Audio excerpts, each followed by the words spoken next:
পটুয়াখালী সদর উপজেলার পালপাড়া বাজার সংলগ্ন এলাকায় রাতের আধারে নদী তীরের মাটি অবৈধভাবে কাটছে স্থানীয় প্রভাবশালীরা। প্রতিদিন গভীর রাতে ভেকু ও ডাম্পারের সাহায্যে বিপুল পরিমাণ মাটি কেটে ইটভাটায় বিক্রি করা হয়। এতে নদীর পাড় ধসে যাচ্ছে। সড়ক ও বাজারের অবকাঠামোতে দেখা দিয়েছে ফাটল। মাটি কাটার জন্য স্থানীয় বিএনপি নেতা কামাল হোসেন মৃধাকে দায়ী করেন স্থানীয়রা। স্থানীয়দের অভিযোগ, মাটি কাটতে বাধা দিলে কামাল মৃধার লোকজন হামলা মামলার হুমকি দেয়। বিষয়টি প্রশাসনকে জানানো হলেও নেওয়া হয়নি কোনো কার্যকর উদ্যোগ।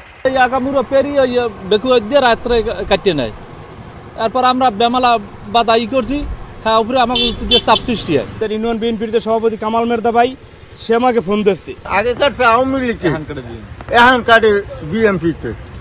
বাধা দিয়েছি, হাতে আমারে বড় ফাইনটা মানে আমারে মারবে। তবে এসব অভিযোগ অস্বীকার করেছেন অভিযুক্ত কামাল মৃধা।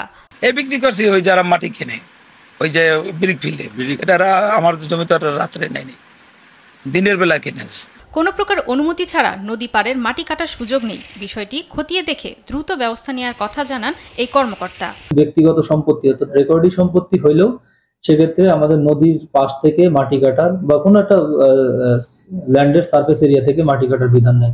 বেড়িবাঁধ ঝুঁকিমুক্ত রাখতে প্রশাসনের সঙ্গে সমন্বয় করে দ্রুত ব্যবস্থা নেওয়ার কথা জানিয়েছে পানি উন্নয়ন বোর্ডও। আমরা এই বিষয়টা আমাদের যে প্রশাসন আছে তাদের সাথে সমন্বয় করে এটার বিরুদ্ধে আইনি ব্যবস্থা গ্রহণ করব। বেড়িবাঁধ রক্ষায় নদীর পাড়ে অবৈধ মাটি কাটা বন্ধে কর্তৃপক্ষের কঠোর হস্তক্ষেপ দেখতে চান এলাকাবাসী।